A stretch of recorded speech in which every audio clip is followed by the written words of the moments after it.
London. A decade after the world descended into a devastating economic crisis, a key marker of revival has finally been achieved. Every major economy on Earth is expanding at once, a synchronous wave of growth that is creating jobs, lifting fortunes, and tempering fears of popular discontent. No tidy, all-encompassing narrative explains how the world has finally escaped the global downturn. The United States has been propelled by government spending unleashed during the previous administration, plus a recent $1.5 trillion shot of tax cuts.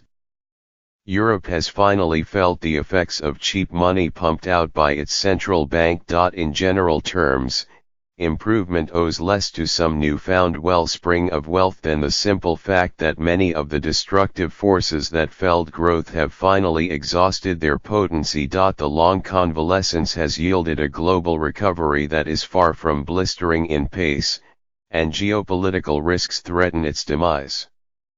Many economists are skeptical that the benefits of growth will reach beyond the educated, affluent, politically connected class that has captured most of the spoils in many countries and left behind working people whose wages have stagnated even as jobless rates have plunged. And still, the fact that every major swath of the globe is expanding is a source of optimism.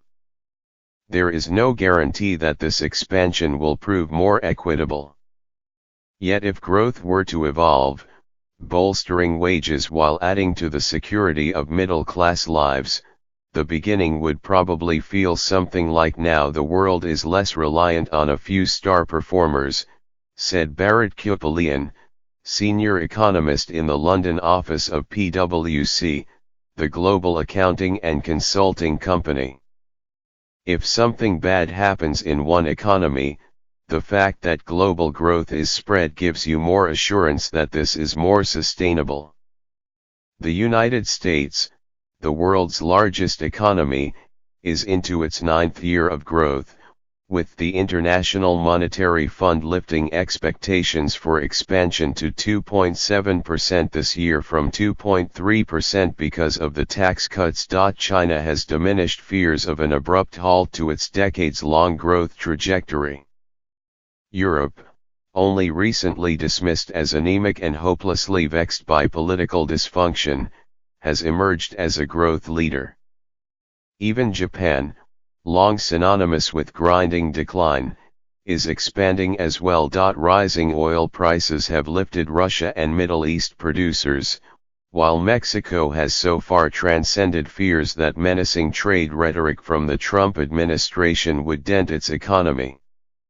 Brazil, still suffering the effects of a veritable depression, is flashing tentative signs of recovery. The result is a hopeful albeit fragile recovery, one vulnerable to the increasingly unpredictable predilections of world leaders. Threats of nuclear annihilation exchanged by President Trump and the North Korean leader Kim Jong-un have sown fears. Britain's pending departure from the European Union, known as Brexit, holds the potential to ensue absent a deal, subjecting Europe to grave uncertainty about the rules of trade, especially for finance. And Mr. Trump's on-again off-again vows to tear up the North American Free Trade Agreement while unleashing a trade war with China also risks derailing growth. We used to operate under the idea that Western markets are politically stable, while we accepted that frontier markets were risky, said Martin Schiepbauer, Chief Executive Officer of the OLX Group, which operates online classified advertising platforms in 41 countries. Nowadays, with Brexit in Europe and the presidency in the United States, there's a new level of instability looming over the economy. That's something that concerns us. The world economy is expected to grow by March 9% this year and next, up from 3.7% last year, and 3.2% in 2016, according to the IMF. That is positive. Yet in the years before the crisis, global growth typically exceeded 4%. As the World Economic Forum this past week released an assessment of risk factors featuring a survey of 1,000 experts, it found that 93% of respondents saw increased threat of political or economic confrontations.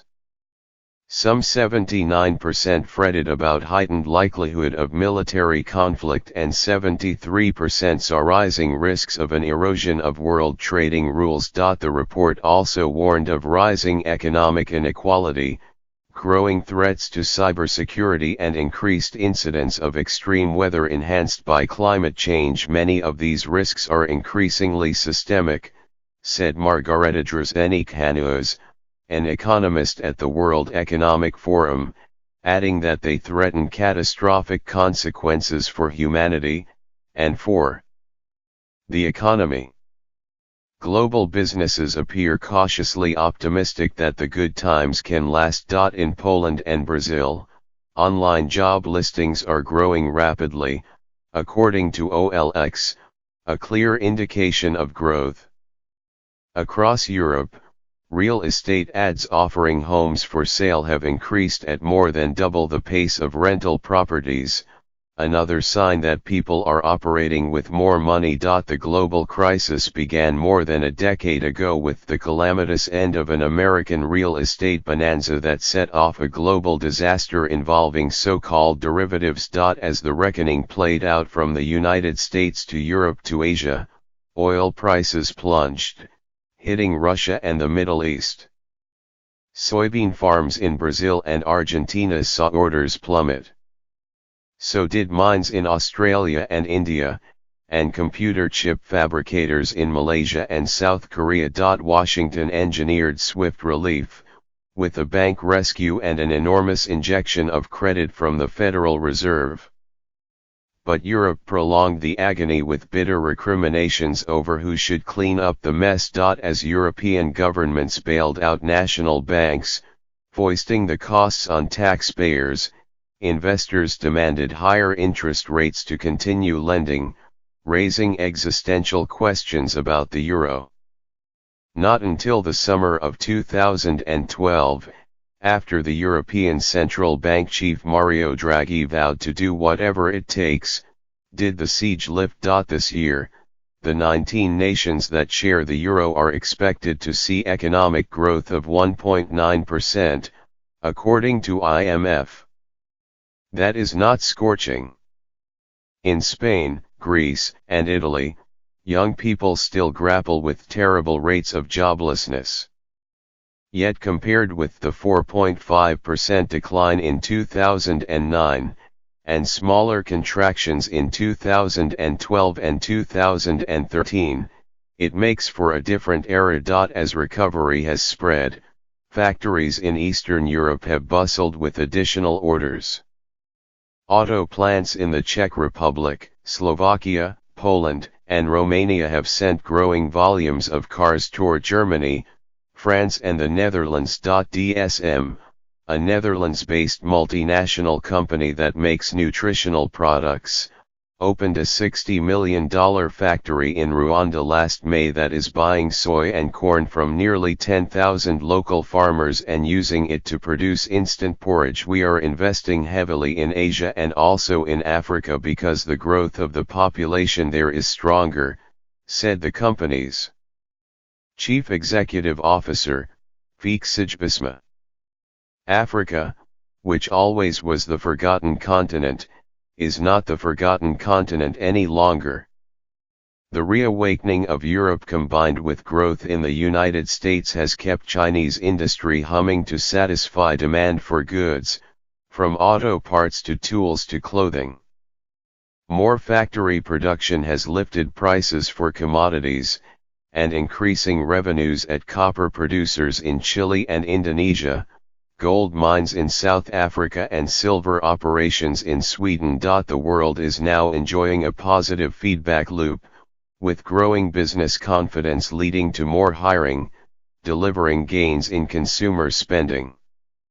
More money in consumer pockets gives businesses more reason to expand. There's basically no country in the world where the consumer is not doing well, said Bart van Ark, chief economist at the Conference Board, a business and research association in New York. The question now is whether new investment will materialize quickly enough to sustain expansion. Factories in Germany, France, the Netherlands, and Portugal were operating at close to full capacity at the end of last year, according to data analyzed by the Conference Board. In the United States, investment is increasing, adding to momentum for expansion. In Europe, the growth is uneven. The biggest concern comes from Washington, where the Trump administration has frequently vowed to punish Mexico and China for their lopsided trade balances with the United States, a step that would raise the cost of components used by American factories. In a sign that such talk has moved beyond rhetoric, the Trump administration this past week slapped protective tariffs on imports of solar panels and washing machines. You get into a trade war, that's the real worry, said Ben May, a global economist at Oxford Economics in London. The impacts on global growth would be quite severe.